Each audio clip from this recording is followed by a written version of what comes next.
저는 우리의 궁극적인 우선순위 이 예배가 회복되어야 한다. 저는 그렇게 믿습니다. 예배가 회복되어야 됩니다. 그래서 지난 2주간 저는 성경 인물 중 구약에서 한 명, 신약에서 한 명 선정해서 아마도 구약에서 하나님이 제일 기쁘게 받으신 제사, 예배의 인물 중에 한 명이 바로 창세기에 나오는 아벨입니다. 물론 다윗 임금도 멋있는 그런 예배를 드렸고 솔로몬도 드렸고 여러 사람을 우리가 이야기할 수 있지만은 아벨과 그의 재물을 연락하셨다. 그 아벨의 제사와 또 신약의 또 하나님이 우리 주님께서 가장 기쁘게 받으셨던 예배 행위죠. 예배 행위. 하나님 예수님께 드린 사람. 시몬의 집에서 예수님의 발 뒤에 서서 눈물로 예수님의 발을 적시고 머리칼로 발을 씻고 그리고 거기에 비싼 향유를 통째로 부은 드렸잖아요. 하나님께 예배 드리는 자는요 드려야 될 게 있습니다. 아벨도 더 나은 제물을 드렸기 때문에 하나님께서 그걸 받으셨죠. 더 나은 궁극적인 제물은요 나입니다. 나예요. 그래서 아벨이 그것을 드렸기 때문에 하나님이 아벨과 아벨의 제물을 받으셨다고 했죠. 아벨은 분명히 자기를 그 제물과 동일시해서 묶었어요. 이 제물이 드려지는 것처럼 하나님 내가 드려지기를 원합니다. 내 삶이 드려지기를 원합니다. 내 몸이 드려지기를 원합니다. 이렇기 때문에 하나님께서 받으신 겁니다. 신약에 우리 주님께서 기뻐하셨던 인물 이 여인, 죄 많은 여인, 예수님께 향유를 부은 이 여인도 마찬가지입니다. 아주 굉장히 극진하게 비싼 어떤 곳에 보면은 300데나리온이라고 그랬습니까? 200데나리온. 그 비싼 그 향유를 예수님의 머리도 아닌 예수님의 팔에 부은 것입니다. 그 집의 주인, 예수님을 초청한 주인인 시몬은 예수님이 들어오셨을 때 예수님 머리에 그 싼 감람유 한 방울도 떨어뜨려 주지 않았어요. 물도 주지 않았습니다. 발 씻은 물도. 근데 이 여인은 자기의 가장 귀한 것을 예수님의 가장 천한 곳에 부었다는 것입니다. 이게 예배 행위입니다. 이게 예배 행위. 우린 지난 2주 동안 이 말씀을 들어서 너무나도 잘 압니다.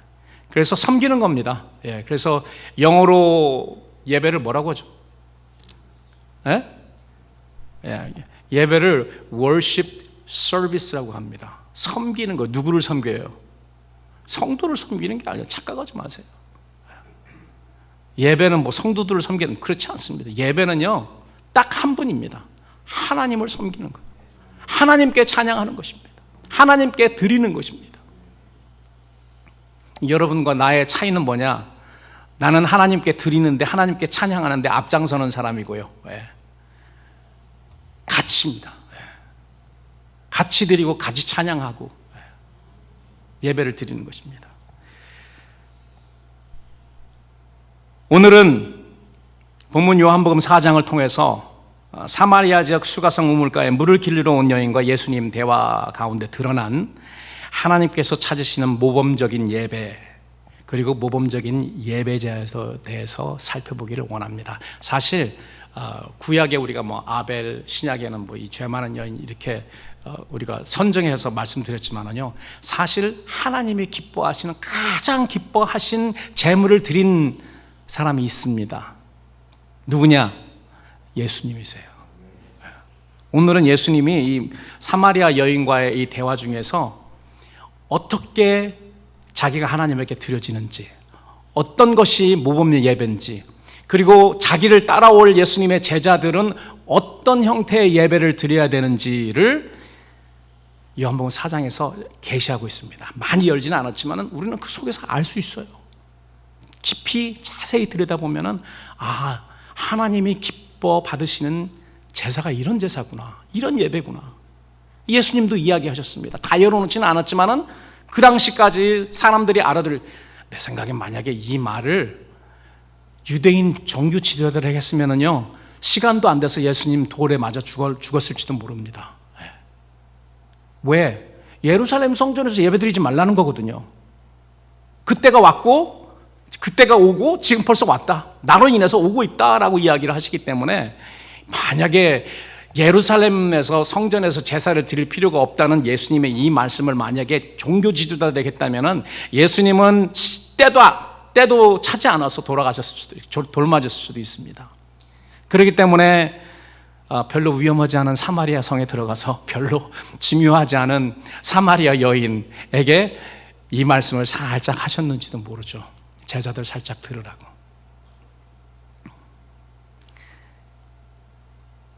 이 대화 가운데 드러난 하나님께서 찾으시는 모범적 예배와 예배자가 누구이며 무엇인지 굉장히 중요한 부분입니다.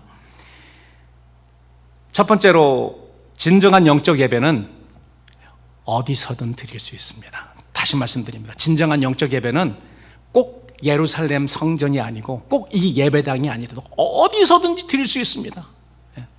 저는 보수 장로교 보수 철저한 보수 교회에서 태어났고 자랐고 배웠기 때문에 주일날 예배당에 와서 예배 드리지 않으면 지옥 가는 줄 알았어요. 우리 어렸을 때는. 물론 이제 나중에 그게 아니구나 이렇게 알았지만, 그러한 교육을 받고 신앙교육을 받으면서 자랐기 때문에 지금도 주일에 예배당에 와서 주일에 꼭 예배를 드려야만 될 것 같은 그런 마음이 내 아래 가득은 아니지만 어느 정도 이렇게 있습니다. 그런데 예수님이 하신 말씀은 나로 인해서 새로운 시대가 열렸고, 이 시대에는 그리심산도 아니고 또 어디도 아닙니까? 예루살렘 성전도 아니고, 이제 성령이 임하면은, 성령이 있는 그런 사람들은 하나님은 영이시니까 영으로 영적인 교통을 할 수 있다는 것입니다. 어디든 언제든. 물론 우리가 주일날 corporately 여러분들 모여서 우리가 예배 드리는 거 굉장히 중요하죠. 예배는 많은 사람들이 모여서 예배하고 찬양할 때 힘이 있습니다.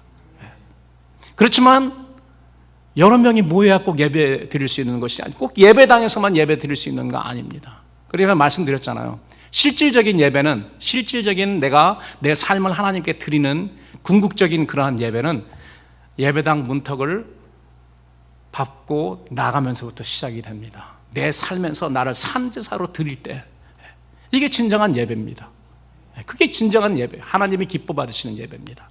그리고 예수님은 그 예배를 말씀하고 계세요. 오늘 수가성 우물가의 여인은 남편이 전에 5이 있었습니다. 지금 동거하는 남편도 공식 남편도 아니에요. 그런데 예수님이 갑자기 이 여인에게 남편 데리고 와, 그러니까 당황했겠죠. 자신의 부끄러운 상황이 드러났기 때문에 이 여인이 얼른 대화를 영적인 대화로 바꿨는지, 아니면 예수님의 놀라운 통찰력에 정신을 잃고 횡설수설했는지, 아니면 이제까지 마음속에 두었던 예배에 관한 그런 질문을 이제 유대 랍비인 사람이 자기 앞에 나타났기 때문에 물어봤는지, 그건 확실치 않습니다.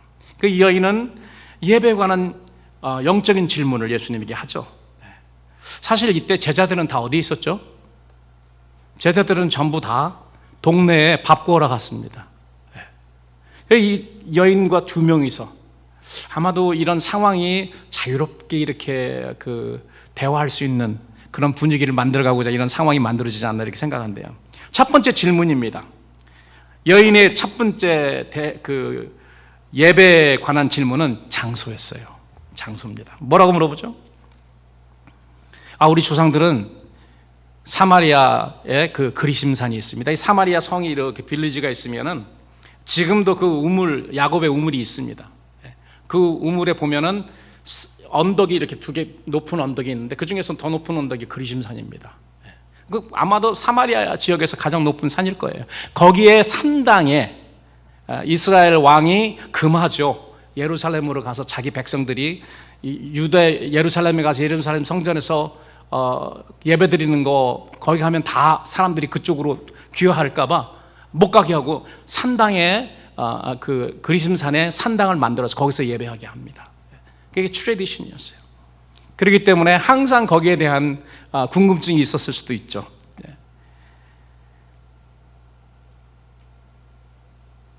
사마리아인들은 그리심산에서, 유대인들은 성전이 있는 예루살렘에서 제사했습니다. 이 여인처럼 당시 유대인들도 예배의 본질이 뭐냐?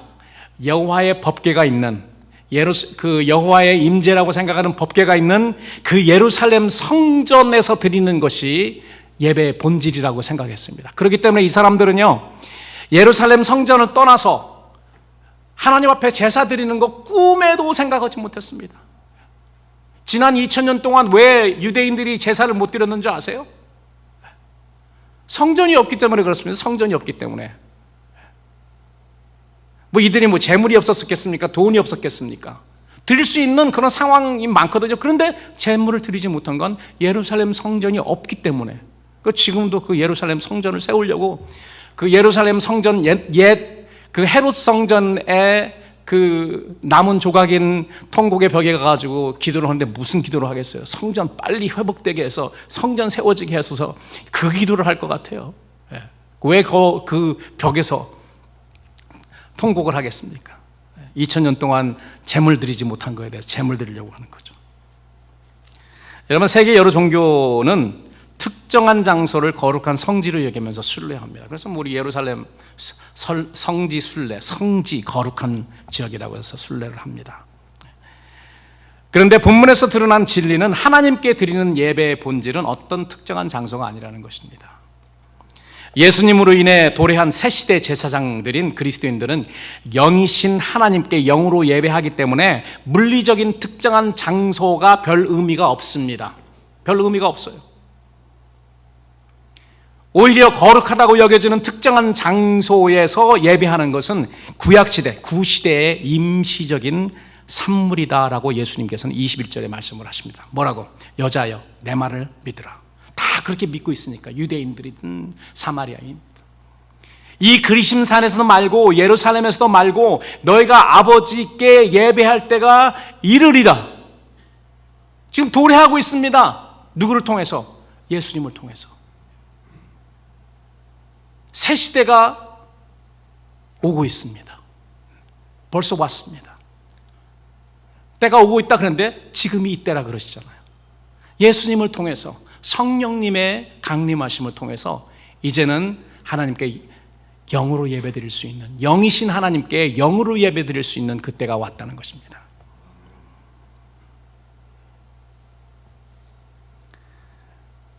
여러분, 예수님께서 십자가 위에서 모든 사람의 죄를 위해 단번에 속죄제와 희생제를 드렸습니다. 그럼에도 불구하고 유대인들은 헤롯 임금이 건축한 예루살렘 성전에서 구약시대 옛 방식으로 계속 제물을 드리고 있었잖아요. 제가 여러분들에게 이 말씀 드리는 건 첫 번째는 아닙니다. 그렇기 때문에 하나님 입장에서 볼 때 하나님의 심정이 저는 이랬을 거라고 생각해요. 히브리서 기자가 10장에서 잘 이야기를 하고 있는데, 하물며 하나님 아들을 밟고 자기를 거룩하게 한 언약의 피를 부정한 것으로 여기고 은혜의 성령을 욕되게 하는 자의 당연히 받을 형벌이 얼마나 중하겠는지 너희는 생각해보라.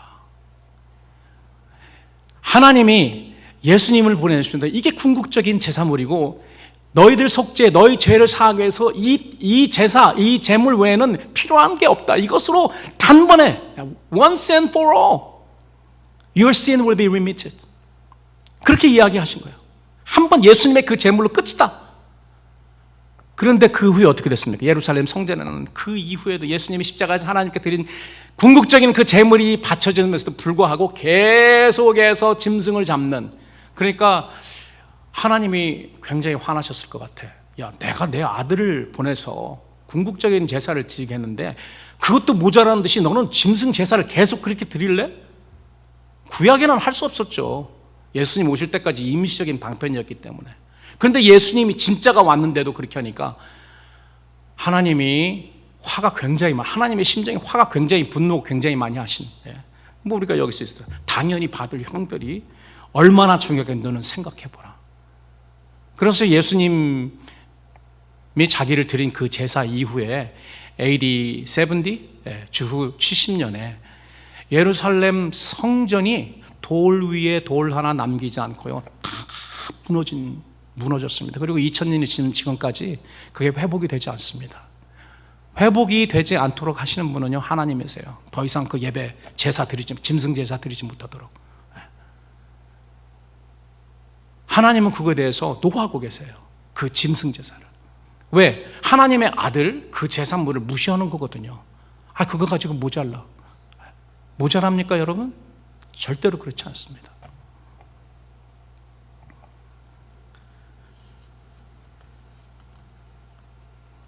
여러분, 안타까운 것은 정통 유대인들은 예루살렘 제3성전이 건설되도록, 희생 제사와 번제 등이 회복이 되도록 아직도 매일 헤롯 성전 외곽벽인 통곡의 벽에서 기도하고 있고, 이 성전을 다시 건축하기 위해서 굉장히 노력을 많이 합니다.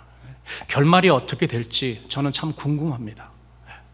이 세 번째 성전을 만들면은 어떤 결말이 날지, 여러 신학자들은 여러 가지로 해석하지만은 참 안타깝기도 하고 궁금하기도 하고, 어떤 결말이 어떻게 날지.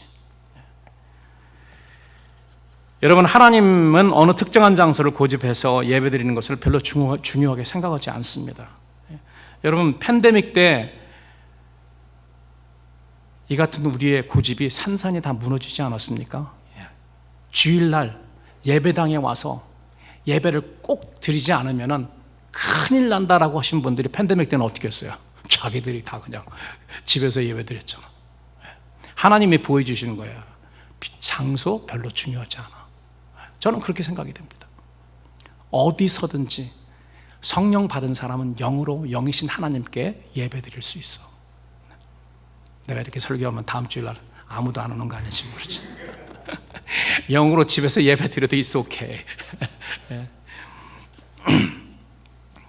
자, 장소에 대해서 말씀하셨고, 두 번째 교훈은 진정한 영적 예배는 진리가 드러나야 됩니다. 계시되어야 된다고 했죠. 계시되어야 됩니다.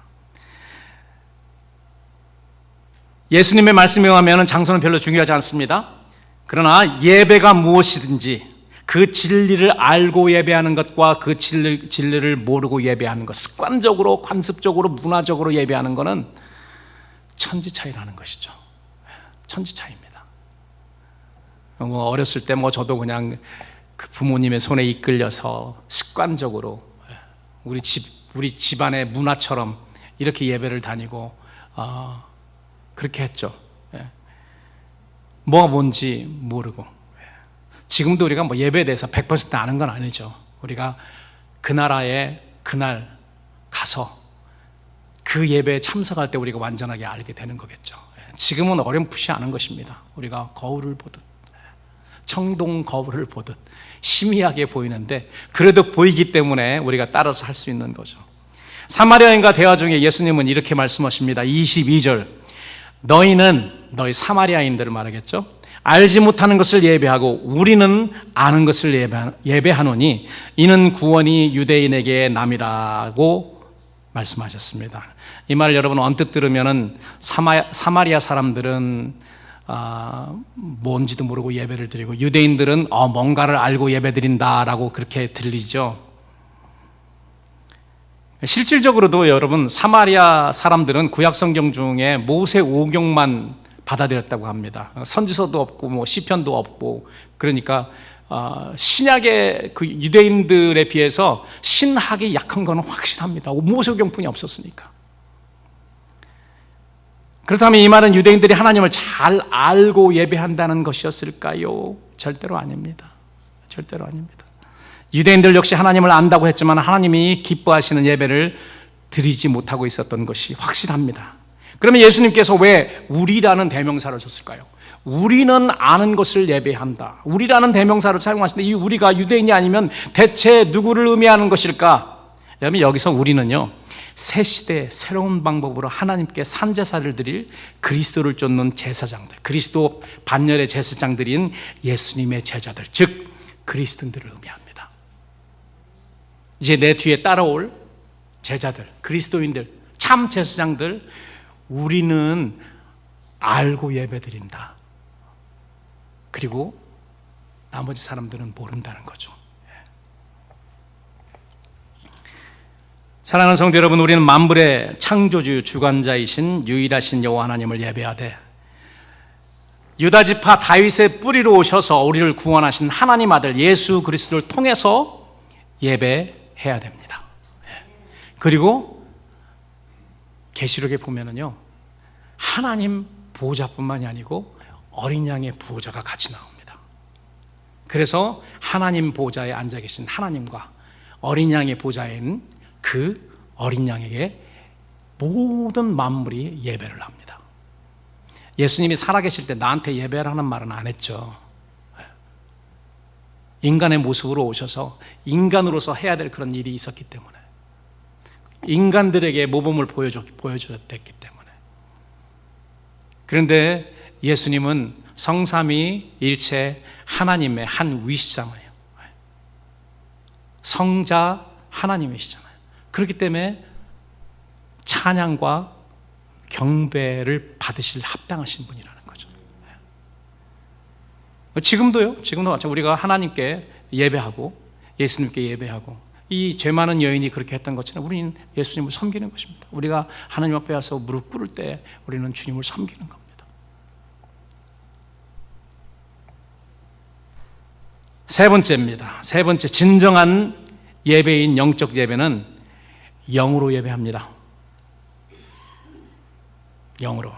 하나님은 영이시니 예배하는 자가 신령과 진정으로 예배할지니라. 그 전에 아버지께 참으로 예배하는 자들은 참이란 말과 진정이란 말이 같은 단어입니다.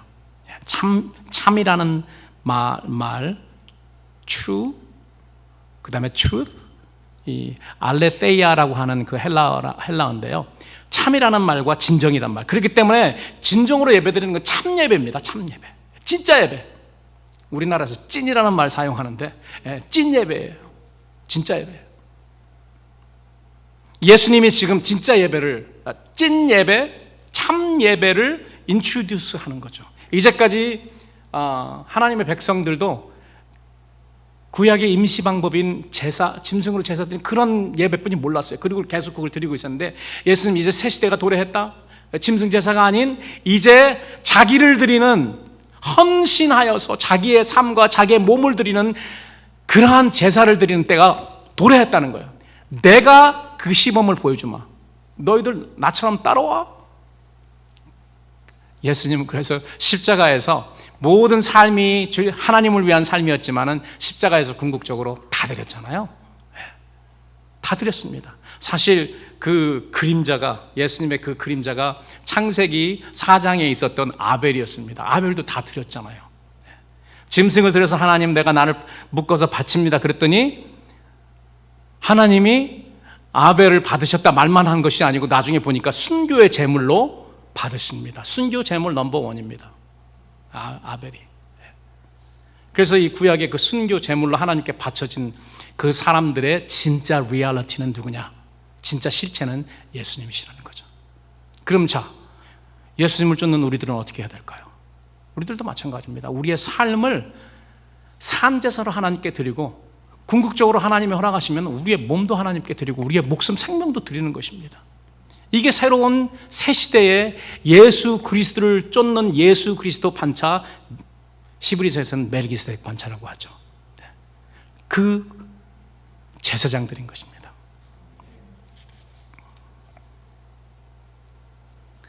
그래서 신령과 진정인데, 진정, 참 예배라는 것입니다. 그 신령이라는 말은 푸뉴마라는 그냥 영이라는 그런 말입니다. 왜 신령이라고 썼는지 모르겠어요. 그래서 하나님은 영이시니 예배하는 자가 영과 참 예배를 드려야 된다. 영적 예배와 참 예배, 찐 예배를 드려야 된다는 것이죠. 그래서 여기서 참 예배, true worship은 구약 예배와 비교하여서 이야기를 하고 있죠. 거기는 무슨 예배를 드렸습니까? 물리적인 예배를 드렸습니다. 제물이나 뭐 이런 거로요. 구약에는 왜 그런가 하면 영적인 실체가 보이지 않잖아요. 그렇게 드렸는데 이제 예수님은 새로운 새 시대의 방법, 영적인 예배. 옛날에는 물리적인 예배, 물리적인 제사, 그냥 영적인 예배입니다. 우리의 생명을 드리는 것입니다.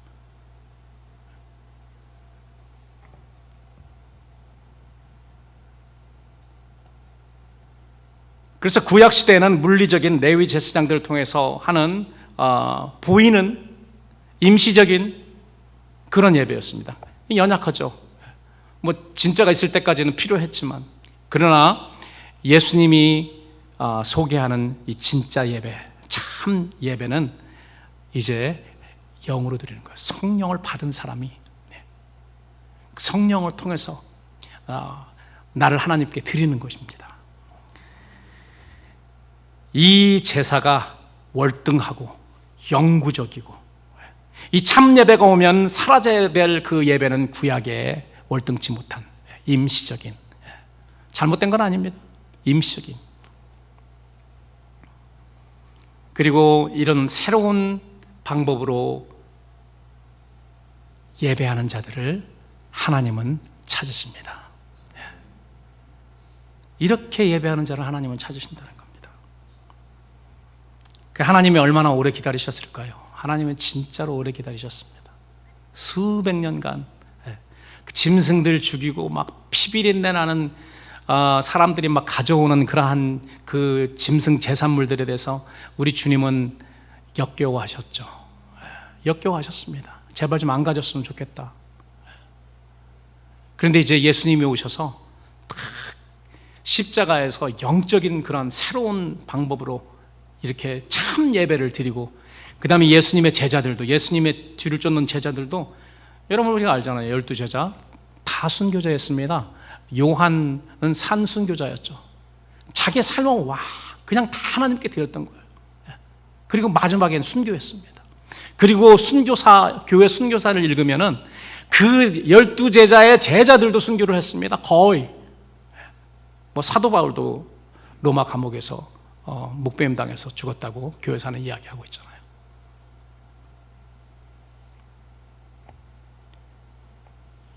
그래서 예수님은 이 신령과 진정으로 드린 예배가 어떤 예배인지 33년 동안 이 땅에서 자기의 삶을 통해 보이셨고요. 그리고 완전히 자기를 번제로 드리셨습니다. 완전히 모든 게 다 올라가는, 마지막으로 갈보리 십자가 제단 위에서 희생자사를 드림으로 우리에게 새 시대의 새로운 참 영적 예배가 무엇인지를 보여주신 것입니다. 그리고 그렇게 그 예수님이 드리신 후로 50일 되는 오순절날 하나님께서 기뻐하시는 예배, 하나님께서 찾으시는 예배가 제자들로 인해 하나님께 올려질 수 있도록 마가의 다락방에서 기도하던 120문도들에게, 성도들에게 성령이 강림한 거죠. 그러니까 이제는 영으로 우리가 예배를 드릴 수 있는 그런 시대가 왔습니다. 벌써 뭐 예수님을 통해서 이 시대 벌써 왔죠. 더 이상 특정 장소가 의미가 없는 시대, 오순절 이후 성도에게 강림하신 그 성령님으로 인해 임했다는 것입니다. 하나님의 임재가 옛날에는 예루살렘 성전에 있었죠. 그런데 지금은 예루살렘 성전이 아닌, 예루살렘 성전이 어디 있는지 다 없어졌습니다. 성도들의 삶 가운데 계시는 때를 의미합니다. 지금 하나님의 임재가 우리의 삶 가운데 우리 안에 거하시잖아요. 내주하시는 성령님이시고, 사도 바울도 고린도 전서에서 우리에게 뭐라고 말합니까? 너희는 하나님의 성전이라는 겁니다. 구약에는 성전이 있었지만 지금은 그리스도인 성령 받은 우리가 하나님의 성전인 거예요. 그렇기 때문에 성령 받은 사람은 언제든 어디서든지 예배를 드릴 수 있는 겁니다. 그리고 옛날에는 하나님의 율법, 하나님의 그 돌비석, 10계명이 담아있는 그 돌비석이 있는 법궤가 지성소에 들어있기 때문에 사람들이 그곳을 거룩하다고 여겨서 뭐 지성소라고 이야기했잖아. 아주 지극히 거룩한 곳이라. 지금은 그 돌비가 아니고요, 고린도 후서에 보니까 사도 바울은 돌비가 아니고 어디에다가 적혀 있다고 했습니까? 우리의 마음판, 신비라고 합니다. 마음판에 적혀 있었기 때문에, 그렇기 때문에 항상 가지고 있는 겁니다. 항상.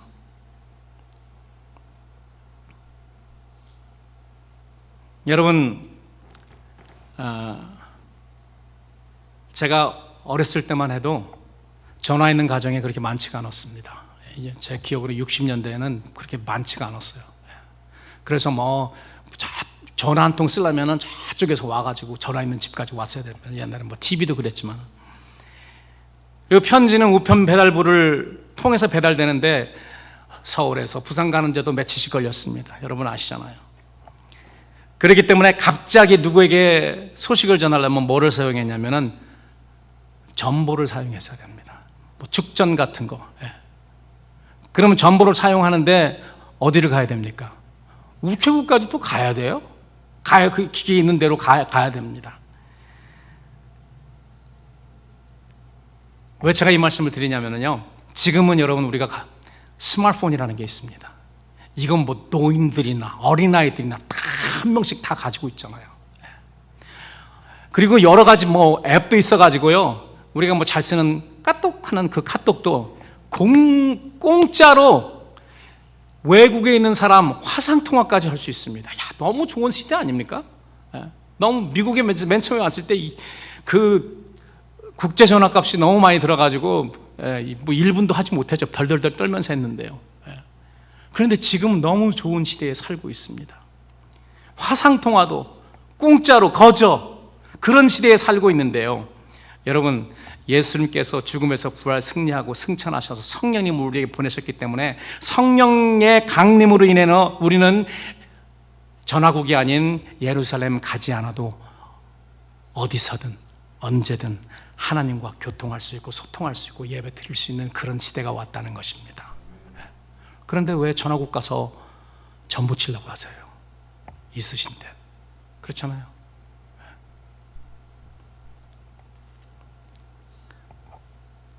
여러분, AT&T, 그냥 제가 이건 뭐 여기 상관없습니다. AT&T라는 전화 회사가 있잖아요. 옛날부터 있던 회사인데 왜 T가 두 개인지 아세요? AT, T, American Telephone and 전보라는 것입니다. 네, 텔레그램.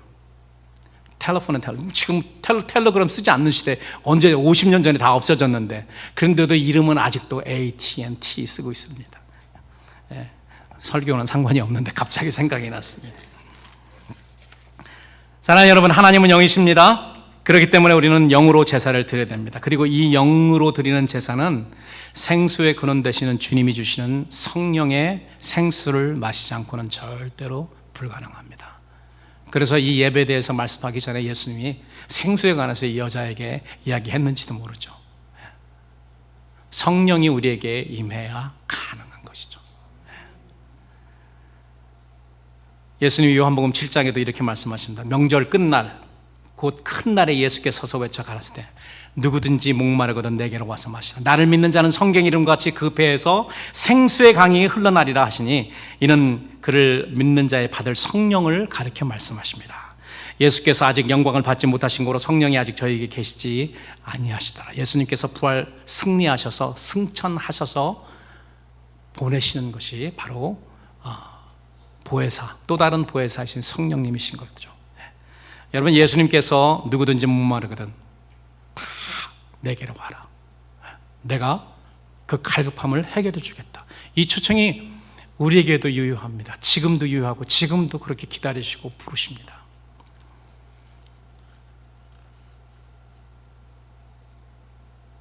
결론입니다. 영적 교통인 예배를 통해 우리는 주님과 더욱 깊고 친밀하게 됩니다. 예배를 통해 우리는 영적인 환희, 기쁨, 이런 것을 경험하게 됩니다. 그리고 주기적인 예배를 드림으로 우리가 주님과 맺은 언약을 새롭게 하고 갱신할 수 있습니다. 그리고 영적 교통을 통해 하나님은 우리로 복음 전도와 그리스도를 증거할 수 있는 그런 열매를 맺게 하십니다. 그렇기 때문에 성령 받고 하나님이 기뻐하시는 그 예배를 드리면서 영적 교제의 열매로서 전도와 선교와 섬김과 이런 것들이 있게 되는 거죠. 이 중요한 것을 끊고 이것을 물리적으로 사람의 힘으로 하는 것은 별 의미가 없습니다.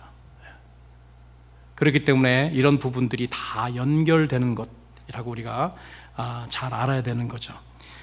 여러분, 영적 교통을 이 우물가 여인은 예수님과 했습니다. 예배에 대해서 이야기하면서 다 듣고 예수님과 대화 나누면서 그 기쁨과 이런 모든 것을 거기서 막, 야, 그리스도신가? 선지자 같다. 그리스도신가? 그리스도시구나. 너무 기뻐서 그 우물가에 뭐 하러 나왔습니까? 물길로 왔어요. 물길로 왔는데 그 속으로 아마 이 여인이 이렇게 생각하지 않았을까? 이건 제 생각입니다. 제게라 이런 생각을 언제까지 해야 되지? 왜 다른 사람들은 다 서늘할 때 오는데 이 여자는 그 시선이 있으니까 땡볕 대낮에 왔거든요. 그러니까 이 사람 뭐 대인 공포증도 있고 그러니까 낮에 와서 이렇게 하니까 너무 힘들고요. 내가 이거 언제까지 이 물을 길러 이 땡볕에 이렇게 수고하지? 그런데 예수님과 만난 그 결과가 뭡니까? 결과는요, 다 그 물동이를 다 버려두고 뭐 하러 여기 왔는지 이제 기억도 없는 거죠. 하고 막 달려서 선교 지역으로 갑니다. 자기 동네로 다시 돌아가서. 나의 모든 것을 다 말한 이 사람이 그리스도가 아니냐. 다 나와서 봐라. 연결이 됩니다. 열매의 결과예요. 결과로서 이러한 전도와 선교의 열매가 맺어져야 된다는 것이죠. 와보라 이는 그리스도가 아니냐. 저희가 동네에서 나와 예수께 오더라.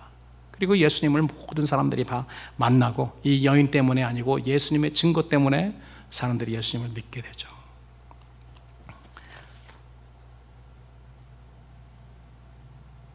성도 여러분, 생수의 근원이신 우리 주님께 나오십시오.